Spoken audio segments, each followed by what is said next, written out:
2016ರಲ್ಲಿ residential ಪ್ರಾಪರ್ಟೀಸ್ಗೆ 20% increase ಆಗಿತ್ತು, ನಾನ್ residential ಪರ್ಪಸ್ಗೆ 25% increase ಆಗಿತ್ತು. ಕಳೆದ 8 ವರ್ಷದಿಂದ ಯಾವುದು ಪ್ರಾಪರ್ಟಿ ವ್ಯಾಲ್ಯೂ ಇನ್ಕ್ರೀಸ್ ಆಗಿರಲಿಲ್ಲ. ಈಗ ಅದಕ್ಕೆ ಹೊಸ ಪ್ರಾಪರ್ಟಿ ಟ್ಯಾಕ್ಸ್ ಸಿಸ್ಟಮಲ್ಲಿ ನಾವು 25% ಬೇಡ, ಮೊನ್ನೆ ನಾನು ಅಸೆಂಬ್ಲಿ ಚರ್ಚೆ ಮಾಡಬೇಕಾದ್ರೆ 20% ಕ್ಯಾಪ್ ಇಟ್ಟಿದ್ದೀವಿ ಅಂತ ಹೇಳಿದೆ. ಬಟ್ ಈಗ ನಾನೆಲ್ಲ ಕ್ಯಾಲ್ಕುಲೇಷನ್ ಮಾಡಿ ಕೆಲವು ನಾಗರಿಕರು ನನ್ನ ಹತ್ರ ಬಂದು, ನಮ್ಮ ಶಾಸಕರುಗಳು, ಮಂತ್ರಿಗಳು ಎಲ್ಲ ಕೂಡ ಬಂದು ನೋಡಿದಂಥ ಸಂದರ್ಭದಲ್ಲಿ ಇನ್ನೂ ಸರಳತೆ ಮಾಡಬೇಕು, ಇನ್ನೂ ಕಡಿಮೆ ಮಾಡಬೇಕು ಅಂತೇಳಿ 10%ಗೆ ಕ್ಯಾಪ್ ಮಾಡಲಿಕ್ಕೆ ಮ್ಯಾಕ್ಸಿಮಮ್ 3% ಆಗ್ಬೋದು, 4% ಆಗೋದು, 5% ಆಗೋದು. But the cap will not increase more than 10% at any point of time. ಈಗ ರೆಸಿಡೆನ್ಷಿಯಲ್ಗೆ ನಾನು ಆವ್ರೇಜ್ ಲೆಕ್ಕ ಹಾಕೊಂಡೆ, ಬರೀ 6.7% ಮಾತ್ರ ಈಗಿದೆ. ಇಲ್ಲಿ 18 ಲಕ್ಷ ಪ್ರಾಪರ್ಟೀಸು ಯಾರು ಇನ್ನೂ ಟ್ಯಾಕ್ಸ್ ಕಟ್ಟಲ್ಲ, ಅವರೆಲ್ಲ ಈ ಸಿಸ್ಟಮಲ್ಲಿ ಬರಲೇಬೇಕಾಗ್ತದೆ.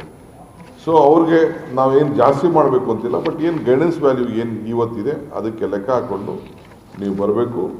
ರೆಸಿಡೆನ್ಷಿಯಲ್ಗೆ 0.075% ಮತ್ತು 0.15%, ಒಟ್ಟು ಆವ್ರೇಜ್ ಪ್ರಾಪರ್ಟಿ ಟ್ಯಾಕ್ಸು 4,942 ರೂಪಾಯಿ ಅವ್ನು ಕಟ್ತಾ ಇದ್ದ ಅಂತಂದರೆ ಅವ್ನಿಗೆ 5,274 ರೂಪಾಯಿ, ಅಂದರೆ ಒಂದು 300 ರೂಪಾಯಿ ಅವನಿಗೆ ಜಾಸ್ತಿ ಆಗ್ಬೋದು, ಒಂದು 6.7% ಅಷ್ಟು ಹೋಗ್ಬೋದು.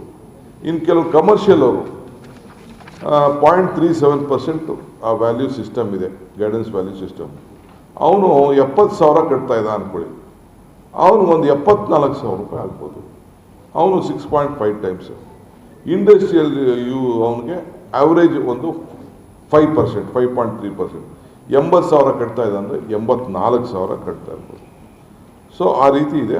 ಈ ವೇಕೆಂಟ್ ಲ್ಯಾಂಡ್ ಮಾತ್ರ 0.25% ಇಟ್ಟಿದ್ದೀವಿ. ಅವನು 1,460 ರೂಪಾಯಿ ಕಟ್ತಾ ಇದ್ರೆ ಅವನು 1,580 ರೂಪಾಯಿ, ಅವನಿಗೆ 8.2%. ನಾವು ವೇಕೆಂಟ್ ಲ್ಯಾಂಡ್ನ ನಾವು ಫ್ರೀ ಇಡೋಕ್ಕೆ ನಾವು ಸರ್ಕಾರದಿಂದ ಅಲಾಟ್ ಮಾಡಿಬಿಟ್ಟು ಸೈಟ್ ಇಟ್ಬಿಟ್ಟು ಕೊಟ್ಟು ಅವ್ನು ಖಾಲಿ ಇಟ್ಕೊಂಡು ಕೂತ್ಕೊಂಡ್ರೆ ನಮಗೆ ಟ್ಯಾಕ್ಸ್ ಲಾಸ್ ಆಗ್ತದೆ. ನಾನು ಎಲೆಕ್ಷನ್ ಆದಮೇಲೆ ಅದಕ್ಕೆ ಆದಂಥ ಒಂದು ಕಾನೂನು ಅಂತ ಅಂತೀವಿ. ಏಕೆಂದರೆ ನೀವು ಅಲಾಟ್ಮೆಂಟ್ ಮಾಡಿಕೊಂಡು ಸುಮ್ಮನೆ ಕುಂಡಿತ್ಕೊಳ್ಳೋಕ್ಕಾಗಲ್ಲ, ನಾವು ರೋಡ್ ಕೊಡಲೇಬೇಕಾಗ್ತದೆ, ನೀರು ಕೊಡಲೇಬೇಕಾಗ್ತದೆ, ಎಲ್ಲ ವ್ಯವಸ್ಥೆ ಮಾಡ್ತಾ ಇರ್ತದೆ. ಸೊ ಅದಕ್ಕೇನು ವ್ಯವಸ್ಥೆ ಮಾಡಬೇಕು ಅದಕ್ಕೆ ನಾನು ಬೇರೆ ಮುಂದಕ್ಕೆ ನಾನು ನಿಮಗೆ ಡೀಟೇಲಾಗಿ ನಾನು ತಿಳಿಸ್ತೇನೆ. ಸೊ ಅಲಾಂಗ್ ವಿತ್ ಆಮೇಲೆ ಪ್ರತಿ ವರ್ಷ ಆಟೋಮೆಟಿಕ್ಕಾಗಿ 5% ರೈಸ್ ಆಗೋಂಥದ್ದಿತ್ತು, ಅದನ್ನು ತೆಗೆದುಬಿಟ್ಟಿದ್ದೀವಿ. ತೆಗೆದುಬಿಟ್ಟು ಯಾವಾಗ ಗೈಡೆನ್ಸ್ ವ್ಯಾಲ್ಯೂ ಫಿಕ್ಸ್ ಆಗ್ತದೆ ಆಗ ಮಾತ್ರ ಇದು ಬರ್ತದೆ. ಆಮೇಲೆ ಯಾರು ಕೂಡ ನಾವು ಜಾಸ್ತಿ ಮಾಡಬೇಕು ಅನ್ನೋ ದೃಷ್ಟಿ ಇಲ್ಲ. ನಾಗರಿಕರಿಗೆ, ಬೆಂಗಳೂರು ನಾಗರಿಕರಿಗೆ ಆದಷ್ಟು ಸಿಂಪ್ಲಿಫೈ ಮಾಡಲಿಕ್ಕೆ ಇದನ್ನು ವ್ಯವಸ್ಥೆ ಮಾಡಿ. ಬಟ್ ಎಷ್ಟು ಬಿಲ್ಡಿಂಗ್ ಉಪಯೋಗಿಸ್ತಾ ಇದ್ದಾರೆ ಅಷ್ಟು ಮಾತ್ರ ಅವರು ಉಪಯೋಗಿಸ್ತಾ ಇದ್ದಾರೆ, ಎಷ್ಟು ಕಟ್ಟಿದ್ದಾರೆ ಅಷ್ಟಕ್ಕೆ ಕಂಪಲ್ಸರಿಯಾಗಿ ಕಟ್ಟಬೇಕು. ಈ 18 ಲಕ್ಷ ಜನ ಏನು ಪ್ರಾಪರ್ಟಿ ಟ್ಯಾಕ್ಸಲ್ಲಿ ಅವರು ಡಿಕ್ಲೇರ್ ಮಾಡ್ಕೊಂಡಿಲ್ಲ, ಅವರೆಲ್ಲರೂ ಕೂಡ ಕಂಪಲ್ಸರಿಯಾಗಿ ಡಿಕ್ಲೇರ್ ಮಾಡ್ಕೊಳ್ಬೇಕು ಅಂಥೇಳಿ ನಾನು ಪ್ರಾರ್ಥನೆಯನ್ನು ಮಾಡ್ತಾ ಇದ್ದೀನಿ. ಈ ಒಂದು ದೊಡ್ಡ ಅವಕಾಶ ತಮಗೆಲ್ಲ ಸಿಕ್ಕಿದೆ. ಇದನ್ನು ಈ ಮೇಜರ್ ಇಶ್ಯೂನ ನಂಬಿಕೆ ನಕ್ಷೆ ನಿಮಗೆ ಒಂದು ಹೊಸ ರೂಪವನ್ನು ನಾವು ಕೊಡ್ತಾ ಇದ್ದೇವೆ.